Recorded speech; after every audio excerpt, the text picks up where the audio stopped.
A paz do nosso Senhor Jesus Cristo. Eu sou Veridiana Costa, estamos aqui hoje para mais um dia de leitura. Senhor Deus e Pai, glorificado e exaltado é o teu santo nome. Muito obrigada, Pai, por mais um dia de vida. Agradeço por sua bênção e por sua proteção. Muito obrigada, Senhor, pelos teus livramentos, Pai. Por favor, nos abençoe nesta leitura. Que cada palavra sua, Senhor, seja ensinamento em nossas mentes e em nossos corações. Nos inspire e nos direcione sempre a Ti, em nome de Jesus. Hoje começaremos e terminaremos, né?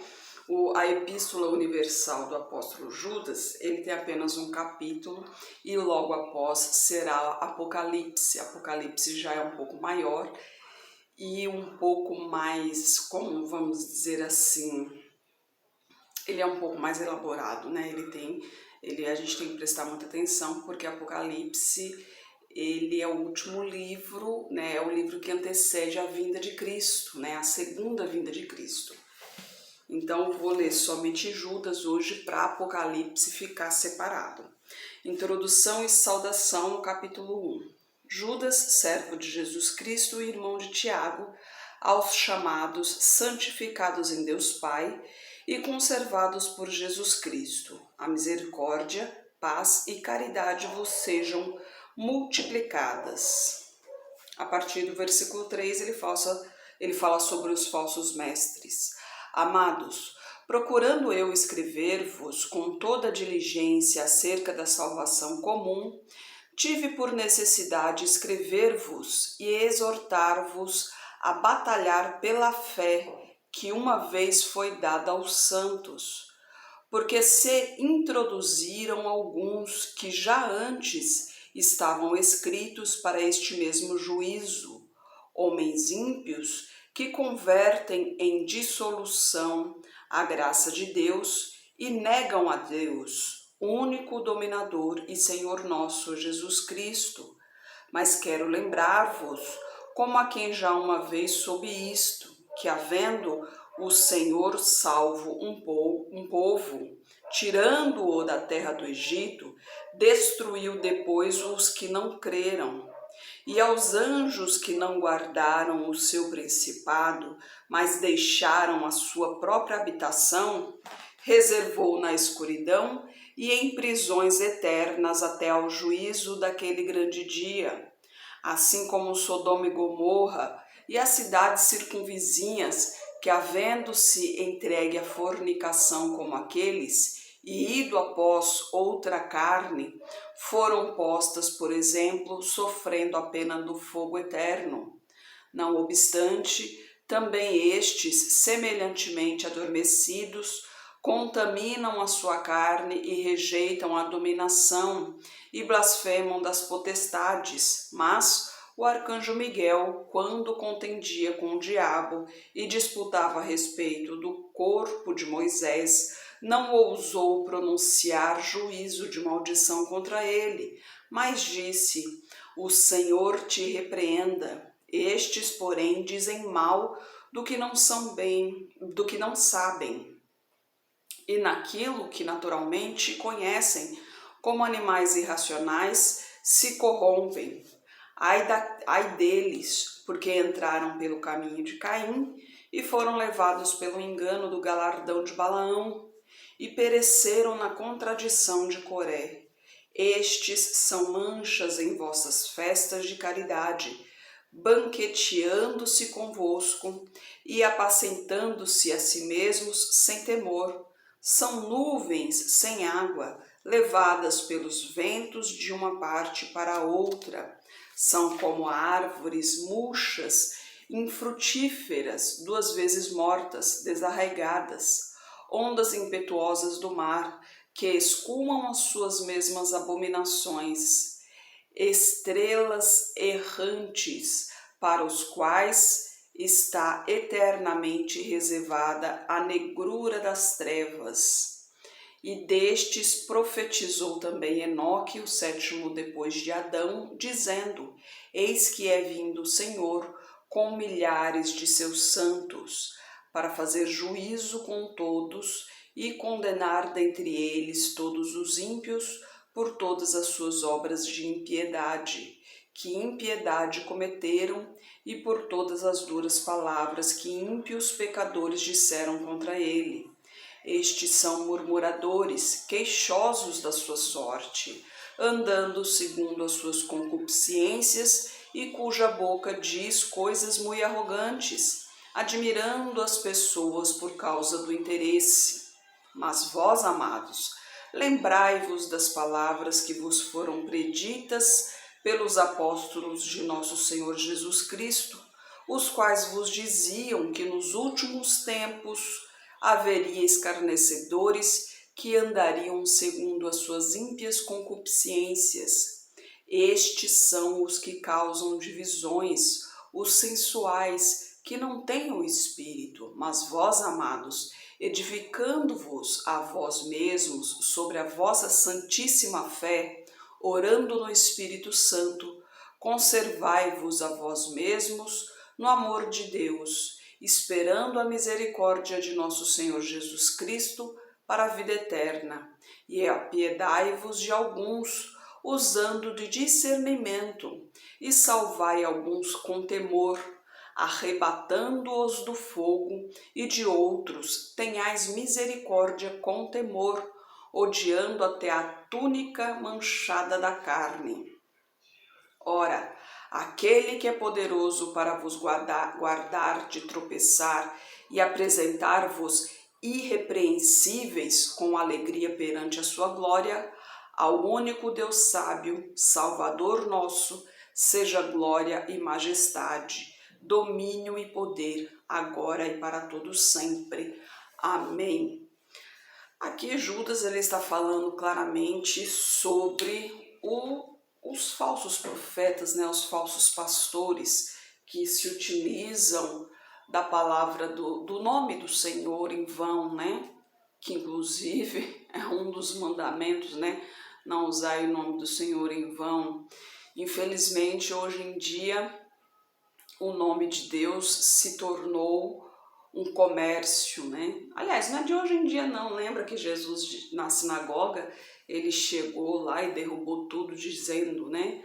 Aqui a casa do Senhor é uma casa de oração, né? Não é comerciante, né? Bando de víboras, né? E hoje isso continua, infelizmente continua. Lembre-se que o demônio ele não está pelo mundo, porque o mundo já pertence a ele. Então aqueles que andam no mundo já lhe pertence, não tem o porquê tentá-lo, né? Mas aqueles que buscam ao Senhor, ou seja, aqueles que vão à igreja, lembre-se que eu não estou aqui para pregar religião, até mesmo que religião vem do homem, eu estou aqui para pregar a doutrina de Jesus Cristo, né? Então aquele que busca a Jesus Cristo, aquele que busca ao Senhor, é ali que o demônio está, porque ele não quer que você se chegue a Jesus Cristo. Porque Jesus Cristo diz, né, eu sou o caminho, a verdade e a vida, ninguém chega ao Pai se não for por mim. E ontem nós lemos nas epístolas de João, né, João dizendo ali que quem não prega a Jesus Cristo, quem não testifica a Jesus Cristo, esse não é de Deus. Por quê? Porque Jesus Cristo é Filho de Deus, é o unigênito de Deus, ele é o nosso Salvador. Se a pessoa não reconhecer que ele é o Filho de Deus, né? Que ele veio em carne para nos redimir do pecado, então ele não acredita em Deus, não verdadeiramente. Ele pode acreditar em um Deus, em algum Deus, mas não no Deus verdadeiro. Muitos acreditam em Jesus Cristo como pessoa, como profeta, né? Até mesmo na época que Jesus era vivo, ele perguntou para os seus profetas, inclusive para Pedro, né? Ele perguntou, quando perguntam de mim, o que vocês dizem que eu sou? Aliás, o que eles acham quem eu sou? E eles dizem, né? Uns acham que você é profeta, outros acham que você é Elias, outros acham isso, outros acham aquilo. E ele perguntou para os profetas, e vocês, o que dizem? E eles dizem, tu és o Filho de Deus. E Jesus Cristo diz, tu dizes bem, né? Ou seja, está dizendo corretamente que realmente eu sou o Filho de Deus. Então, aqueles que reconhecem que realmente Jesus Cristo é o Filho de Deus, esse sim pode andar no caminho do Deus verdadeiro. Agora, aqueles que não reconhecem que Jesus Cristo é o Filho de Deus, pode até dizer que acredita em Deus, pode até dizer que segue a Deus, mas não o segue verdadeiramente, não o segue de coração, né? Não está no caminho do Deus vivo, do Deus invisível. Porque para seguir ao Deus vivo, ao Deus verdadeiro, você tem que entregar a sua vida a Deus, aceitar Jesus Cristo como seu Salvador e acreditar que Jesus Cristo é o Filho de Deus que se fez em carne para nos redimir do pecado, né? E a outra condição é de você se batizar nas águas para assim se tornar filho do Senhor e então se tornar templo do Espírito Santo, né? Mas a questão é, você acredita realmente que Jesus Cristo é o Filho de Deus? Você acredita que Jesus Cristo ele veio em carne e que padeceu na cruz para a remissão de seus pecados, né? Você acredita nisso? Porque ele padeceu na cruz, ele derramou sangue, inclusive o sangue dele era sangue e água, né? Não era somente sangue, sangue e água. Por que água? Porque a água é vida. Lembra quando ele falou com a samaritana, né? A água que vos lhe dou nunca terá sede, porque é a água da vida. Então, Jesus Cristo, ele padeceu na cruz por todos nós, né? E Deus nos ensina a orar por todos, absolutamente todos. Não importa quem seja, não importa em que caminho esteja, porque Deus nos deu o livre-arbítrio, né? Cada um escolhe o caminho que quer seguir. Deus nos mostra que o caminho que seguimos a Ele nos leva à vida eterna, ao reino dele, né? Onde não haverá choro nem ranger de dentes, ou seja, lá não haverá pecado, somente paz e tranquilidade. E a outra opção é não segui-lo, mas irá para as trevas, na escuridão. Então você tem a opção de escolher o caminho que quer seguir. Mas independente de suas escolhas, nós, filhos de Deus, temos que orar por todos. E a oração tem que ser sincera, né? Quando nós praticamos o bem de coração, obviamente, esse bem volta para nós, né? Minha pequenininha ficou chorando na porta ali para entrar, não teve jeito, tive que deixar entrar e ela foi comer. Por isso o barulhinho de fundo aí. Mas quando a gente pratica o bem é maravilhoso, porque a sensação é muito boa. Mas por que isso? Porque Deus se sente feliz e essa felicidade Ele coloca dentro de nós também. Então, quanto mais praticar o bem, mais queremos praticar o bem. Então, quando Jesus diz amai-vos uns aos outros, é porque realmente é bom, porque quando você ama o próximo, você quer ajudar o próximo. E isso, quando ele diz você para amar uns aos outros, ele não quer dizer para você, lógico, sim, amar sua família e tal, mas quando ele quer dizer amar ao próximo, ele está dizendo a todos, independente de quem seja, até mesmo o seu inimigo, porque amar o seu esposo, amar o seu filho, né, sua esposa, isso é muito fácil, né? A Bíblia diz que até os pagãos fazem isso, né? É muito fácil, o difícil é amar o seu inimigo. Então, quando você paga o mal com o bem, você sente algo em si, dentro de si, você sente algo diferente. E é essa diferença que nos fortalece, que nos coloca para cima e principalmente que nos abre caminhos. Porque quando você tem o mal dentro de si, o mal continua vindo. O mal continua vindo de todos os lados, ele continua vindo para você não ver Deus, para você não ver a saída no final do túnel. Mas quando você começa a praticar o bem, quando você quer agradar a Deus, que você se mantém firme ali no caminho do Senhor, e aquilo ali você vai se sentindo cada vez melhor, vai se fortalecendo, porque o Espírito Santo vai se fortalecendo dentro de si e os anjos vão nos protegendo ali. Então o mal não chega no Filho de Deus. O mal não chega no Filho de Deus, ele não se aproxima do Filho de Deus. Por quê? Porque o Espírito Santo está dentro de nós, ele não deixa o mal chegar a nós. Então ele nos protege e ele vai nos guiando e esse bem vai nos fortalecendo cada vez mais. E é muito bom, a gente se sente muito bem, né? O sentimento dentro de nós é maravilhoso. Mas eu tô falando isso, mas pelo que acontece aqui, até mesmo porque Deus, ele nos dá vida com abundância, ele deseja a vida para nós com abundância. Mas o principal não é aqui, né? O que ele quer realmente é que todos nós possamos ir para o reino de Deus, né? Mas o importante é nos prepararmos para lá, porque isso aqui como se diz assim, é uma iniciação. É uma iniciação para que você possa ir para o reino de Deus, né? Porque para Deus lá vai ser só adoração, não vai ter pecado. Então você lá vai ser coração puro, literalmente, coração puro, lá não terá pecado.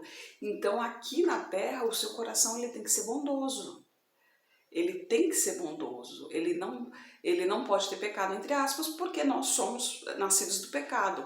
Mas os filhos de Deus não pecam, não é que não pecam, é porque os filhos de Deus procuram andar sempre nos caminhos do Senhor. E se por acaso ele comete algum erro, não foi intencional, foi sem querer, e mesmo assim que ele percebe o erro, no mesmo momento ele já pede perdão para Deus. Né? E procura corrigir o erro, que é o mais importante, né? Pede perdão para Deus e corrigir o erro, porque nós, os filhos de Deus, nós estamos aqui para servir de exemplos para os ímpios, porque os ímpios, eles ficam de olho nas nossas atitudes, né? Eles ficam olhando para o que nós estamos fazendo, para ver o que tem de diferente em nós, né? Eles não entendem o porquê a nossa submissão a Deus, eles não entendem isso. Mas, gente, todos nós estamos debaixo da lei, para começar.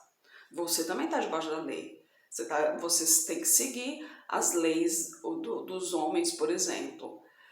Alguns casos, tem pessoas que não são presas e tal, mas mais cedo ou mais tarde vai acabar com coisa. Agora, mesmo que você não seja preso aqui, mesmo que você não pague pelos seus erros aqui, mas no final você vai pagar. Por quê? Porque você não foi para o caminho do Senhor. Agora, se você vai para o caminho do Senhor, você tem que cumprir, você é perdoado dos seus pecados, mas você tem que se redimir dos seus erros aqui, não é só simplesmente pecados perdoados. Você tem que se redimir dos seus erros aqui. A quem você maltratou, a quem você roubou. Lembra Zaqueu? Ele falou, se eu defraudei alguém, eu devolvo 4 vezes mais. Então, tudo tem que ser de acordo com a palavra do Senhor. Não pode se mudar uma vírgula da palavra do Senhor. E quando a gente anda assim, tudo vai cooperando para o bem. Tudo, sem distinção. Então, a palavra é, se mantenha firme no caminho do Senhor.